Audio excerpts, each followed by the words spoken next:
friends, and welcome to the Paparazzi Stars podcast. Here, we chat about all things paparazzi.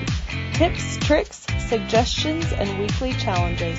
All to help you grow and explode your Paparazzi Accessories business to rock star success.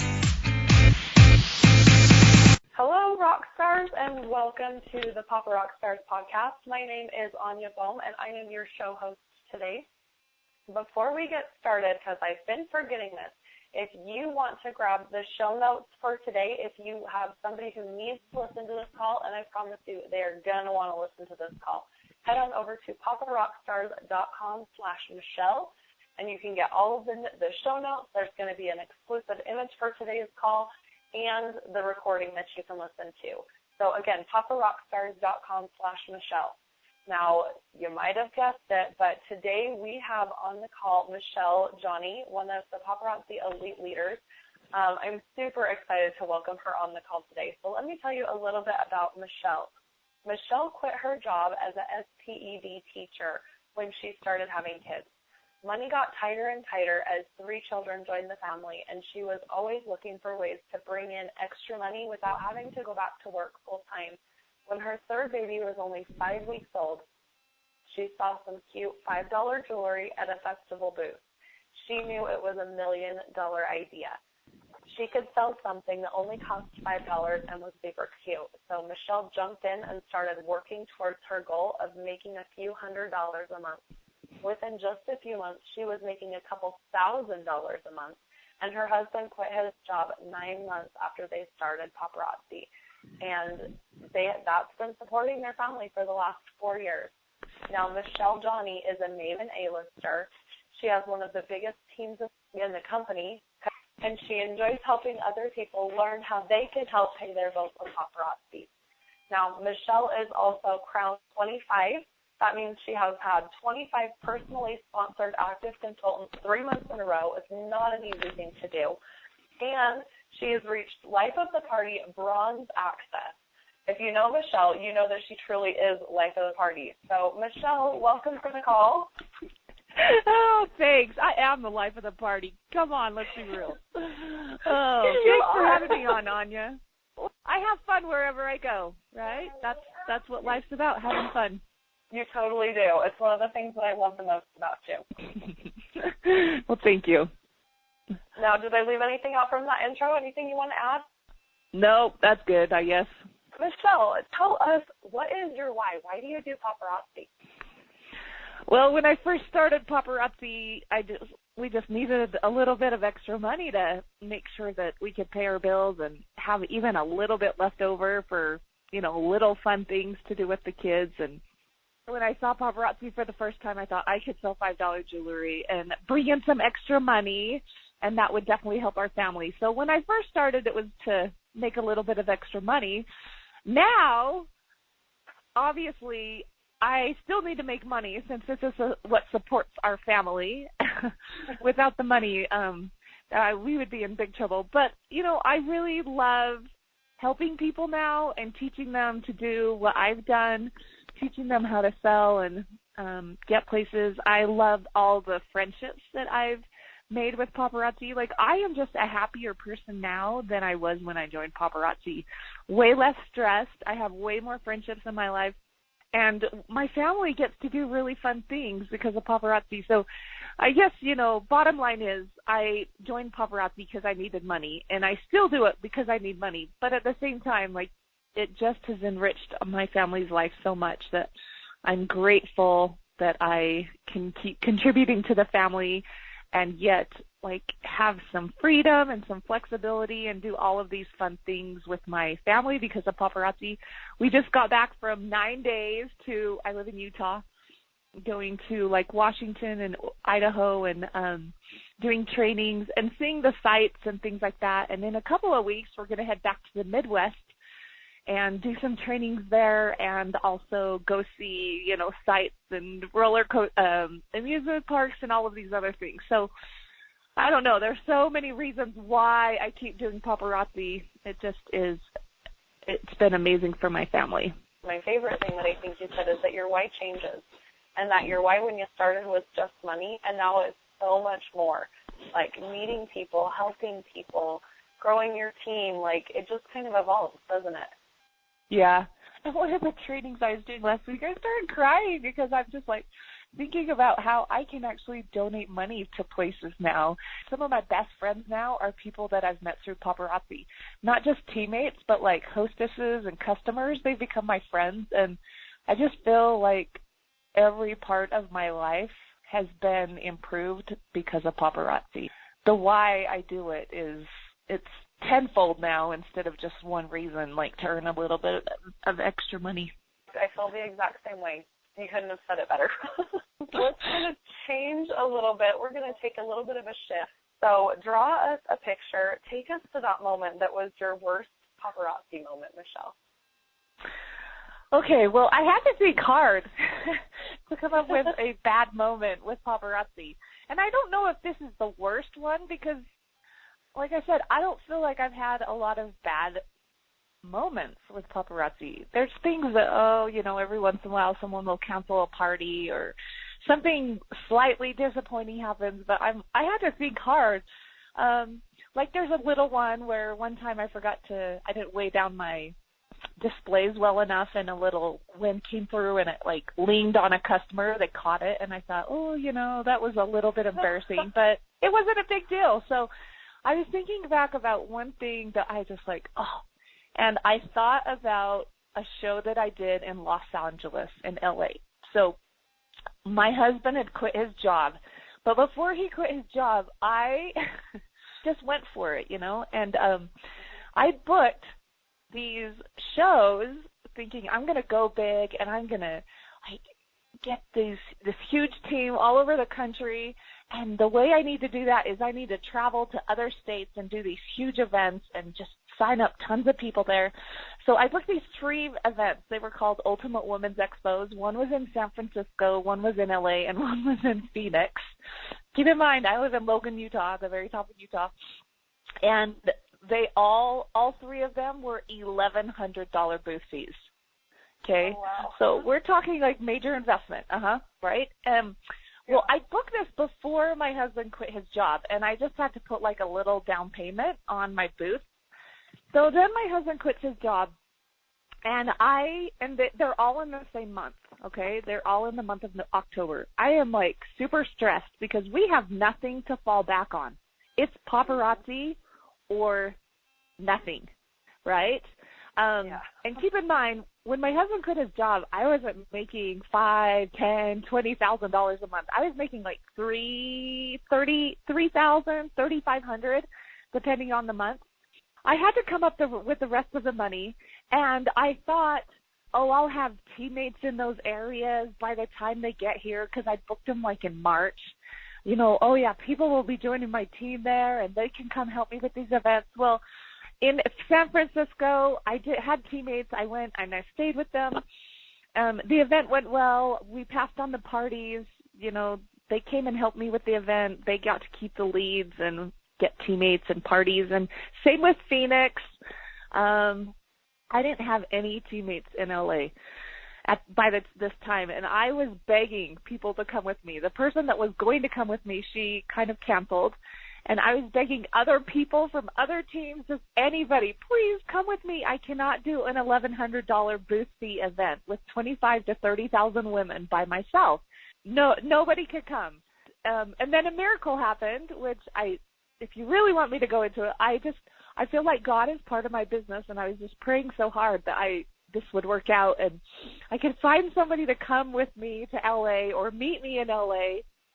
And do this show with me. And the night I was leaving for LA, somebody joined my team and put me as their sponsor, right? They chose me as their sponsor, and they lived in an hour and a half from LA. And I had never talked to this person before. And I'm like, oh my gosh, this is like a total answer to my prayers. I called her, and I'm like, welcome. I'm so excited for you. Guess what? I'm coming to LA tomorrow. Do you want to come help me with this event? And she did. Talk about an answer to prayers, right? Anyway, I go to LA, and I was exhausted because I had done 2 shows out of state the 2 weeks prior, and driving, and I was just so exhausted and being stressed that I didn't have a place to stay. because I usually just stay with people I know, and I was going to sleep in my car. And anyway, I get to LA and I can feel myself, like, my voice going and I'm getting sick. And I've paid all this money, and I have all this jewelry, right? To have an $1,100 booth fee, you have to have a lot of jewelry to have in order to sell at least $3,000 in 2 days. I'm like, I need to make at least $2,700 just to pay for the booth and the jewelry and the gas down and everything. And here I am getting sick. I sounded like a frog. I have this new person shows up that's never done paparazzi. All she's ever done is been to one party. Luckily, I had her, though. And the event did not go amazing. We'll just say that. I only sold like $2,400, so I didn't sell as much as I wanted. I couldn't talk, and I was just so disappointed. And I don't know, like a great learning experience that, Michelle, maybe you pushed a little too hard and got a little bit too big. But at the time, you know, I thought things were going to be okay because my husband had a job and I was earning extra money and everything like that. But that was probably one of my worst moments in paparazzi, when I'm doing this big show and I sound like a frog and my throat is killing, and felt overwhelmed and exhausted and like, what did I get myself into? But you know what? I came home, I recovered, I hit Fashionista that month, so that helped ease some of the stress and, you know, the money issue. And the person came and helped me. She booked a couple of parties from it. I just realized one event is not my whole business, and it's not going to determine if my business is successful or not successful. It just is one event of many, and I can move on. And I did. I moved on and I learned from it. But I still remember that one time that I did that really expensive show out of state with almost no help, and I couldn't talk. That would be completely scary. Like, I admire you for taking that big of a risk. And I think that's kind of the message that comes out to me in all of that, is you gotta take risks in order to get rewards. And I'm not talking like $1,100 shows in a month risk. I mean, if that is your cup of tea, do it. But if you don't put yourself out there, if you don't try things you've never tried, then you're never going to get the big results. And Michelle went out there. She did these shows. Even though some of them didn't turn out exactly how she wanted, she has gotten the results because she took risks in her business. Now, Michelle, what lesson do you want paparazzi to learn? What do you want to highlight from that? There's a few things I learned from this. One was, you don't have to do really expensive booth fees to grow your business. I don't do shows like that anymore, because I decided, and, you know, looking at numbers and everything, that I could use my time and my energy more effectively elsewhere than traveling out of state and doing these huge shows. They can be fun, but I don't always think they're the most effective thing. Plan ahead and be ready for the unexpected. Like, I learned after that month and those 3 events, like, that's not my business. That's not where I want to be doing the business. I want to be doing business on a smaller to medium show level, and doing things more locally or through social media, rather than having to put myself out there and traveling and all of that stuff. I love that you try it. Like, some people, they just say, oh, I'm not a Facebooker. I don't do Facebook parties. And they never try it. But you've been there, you've done it, you've tried it, and now you can be educated when you say, that's not my thing, right? Yeah. And you know what? I've been able to help other people, like with their bigger shows and things like that, help them prepare and get ready. So I'm glad that I did it, because I've done everything. And as a leader, I feel like if you are a leader, you know, saying, I've done everything. So what is it that you need help with? And I can help you with that. You know, like, I've been there, I've done that. I can help prepare people if they want to try bigger shows, because I've done it and I know kind of what to expect. Michelle, what is a habit that you have that you feel contributes to your success? I don't think there's any one specific habit. I think I have a habit of just going for things and just putting it all out there and going big. Not even going big, but going hard, you know, in everything I do. I just do it. When I first started, that's what I did. And I feel like just going for it and not like thinking about it too much, like analyzing and doubting and things. I don't do that. If you go for it and you give it your all, you're going to be a lot more successful than if you're like, oh, I'll try. Or, oh, I'll just, do this little thing here and see if it works. And then if it works, then I'll, do a little bit more. But if you go for it and you give it your all at the very beginning, you're going to have a lot more success and a lot better results than if you just do a little bit here and there. And in the end, you're going to be a lot more successful when you give it your all than if you just, give it a little, like very little effort at all. Yeah. Consistency is huge. Like I have a habit of being consistent. If you're consistent in your business, then you're going to have more business. And then another thing that I feel like I have a habit of doing is just being nice to people, talking to people, like caring about people. Paparazzi, any business, any direct sales business is a people business, right? You might be selling a product, but if you want people to join your team, if you want customers and hostesses who come back over and over and over and over again, you have to build relationships and you have to care about people. So I feel like if you have a habit of caring about people and keeping in touch with people, that your business will be a lot stronger. I could talk about a million things that I feel like contribute to helping habits that help you have a successful business. But I think those are three big ones, is going for it, being consistent, and then just, being a people person and talking with people and caring about people and letting them know that. Because when you show that you care about them and you're their friend, they're going to come back to you over and over and over again instead of just having to keep finding new people to sell to and host and join and all of that. I'm going to draw a quick correlation here. At convention, I want to say it was last year, but it might have been 2 years ago, there was a consultant I was talking to, and I love hippie headbands. Like, since the day they came out, I wear hippie headbands all the time. So I'm at convention, and a consultant comes up to me, and she's like, oh, my gosh, those look so good on you. I could never wear that. And I said to her, girl, what is stopping you? Like, put it on and just rock it. Like, you're overanalyzing this. She's like, well, I'm too old to wear it. And I said, no, you are not. You put it on and you rock it because you are what you say you are. And so kind of jumping back to your first point there, don't overanalyze. Don't psych yourself out. Like, she totally rocked a hippie headband. It was all in her head that she couldn't do it. Stop psyching yourself out. Go big or go home. Just do it. Stop putting these limitations on yourself. So your business isn't going to thrive if you're putting the limitations on it. Take the first step, get there, do it. Right, Michelle? Yeah. If you would have asked me when I joined Paparazzi if I could see myself now where I am now, no way.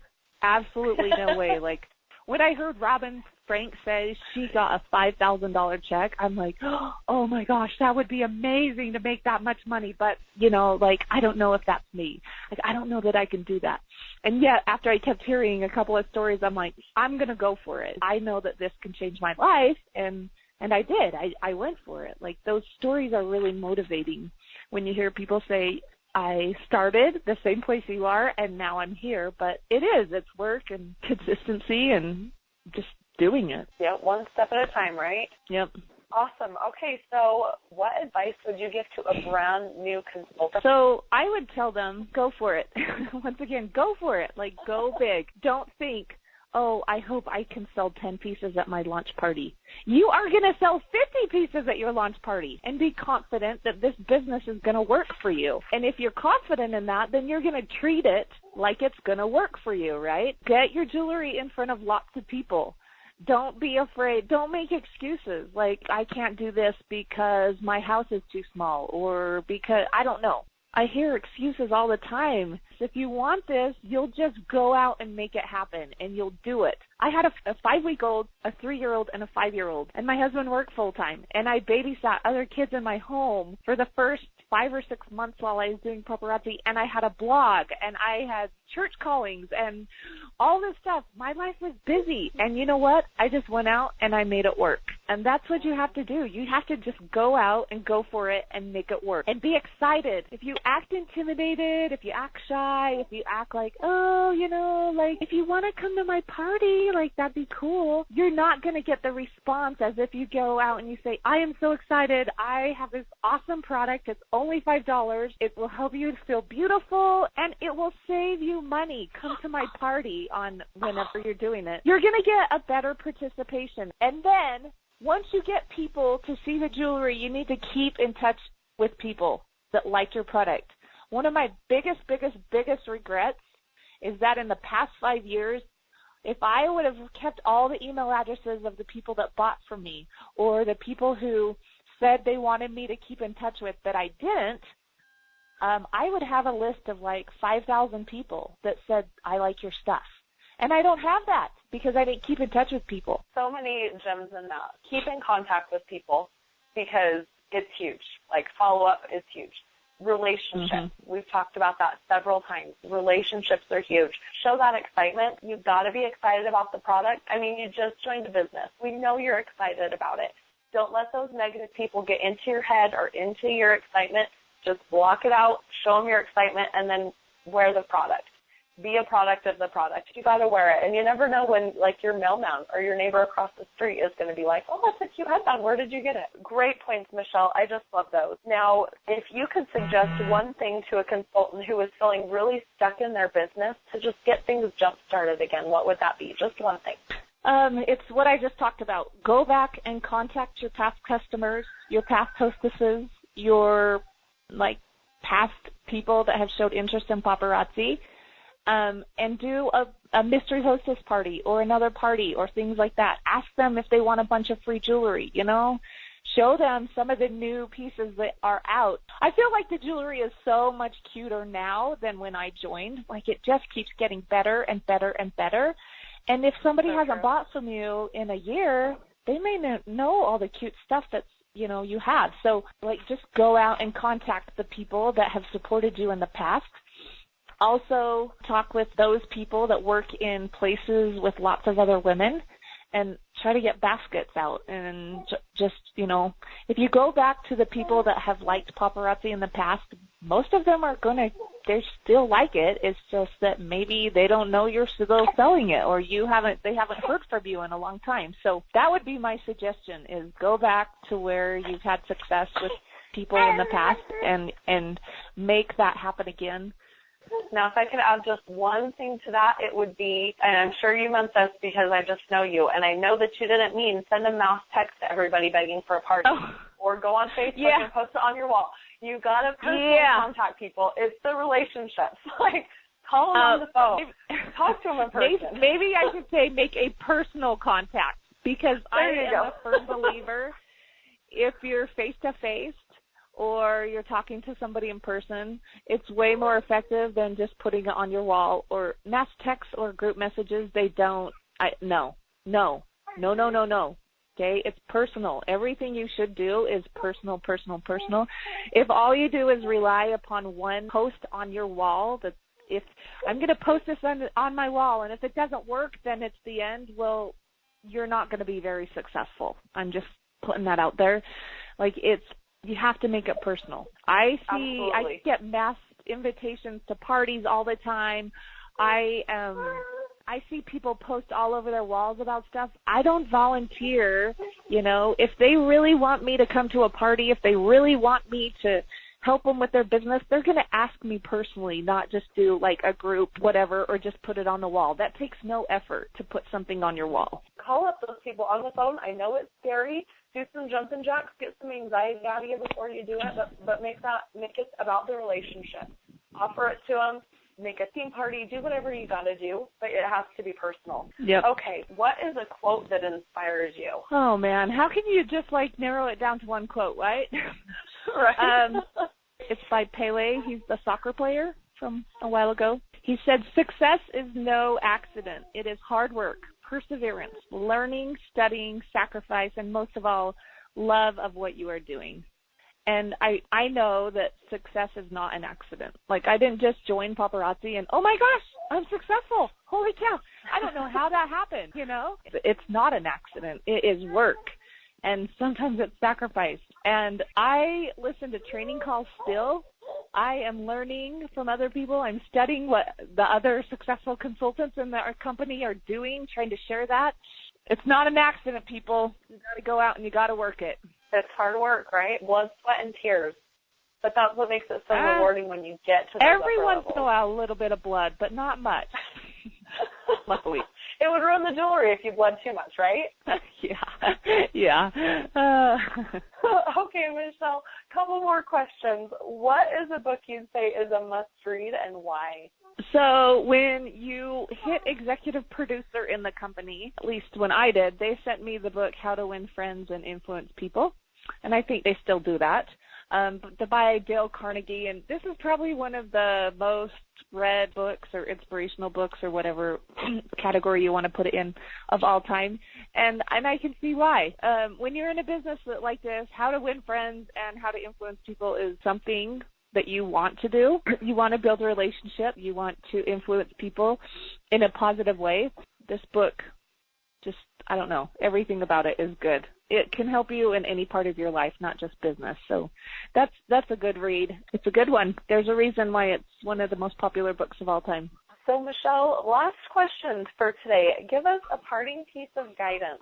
Build relationships within your business, right? Build them with your customers, build them with your hostesses, build them with your teammates. If you have relationships with those three groups of people, you're going to have a business, okay? If you don't have any relationships, your business is going to be way, way, way harder and not as fun, right? Relationships is what makes a business fun. So I would say build relationships. If you're at a party, joke around with people. Have fun. Don't be antisocial. Care about them. You know, I have customers who have kids with cancer or who have lost family members, or I've done nice things for them, not just because they're my customer, but because they're my friend also. And I like to show that I care. So make people your friend, have fun with this business, and get out and talk to people, get it in front of people, whether it's in person or on the computer. You have to get it out of your house. There you go. I couldn't have said it better myself. Michelle, thank you so much for coming on the call today. I know that this is probably going to be one of the most listened to podcast episodes because of all the pearls of wisdom you shared with us and just because of how much fun you are. Can you guys just tell how much of a blast Michelle is? Thanks for letting me come on and talk with all you beautiful women and men out there. Now, again, to get the show notes for today, the image that's going to be along with Michelle's episode, or just to listen to this again, you can head on over to paparockstars.com/Michelle. paparockstars with an S.com/Michelle. Thanks again, Michelle. We'll talk to you later. Thanks for letting me come on, Anya. Talk to you later. Bye.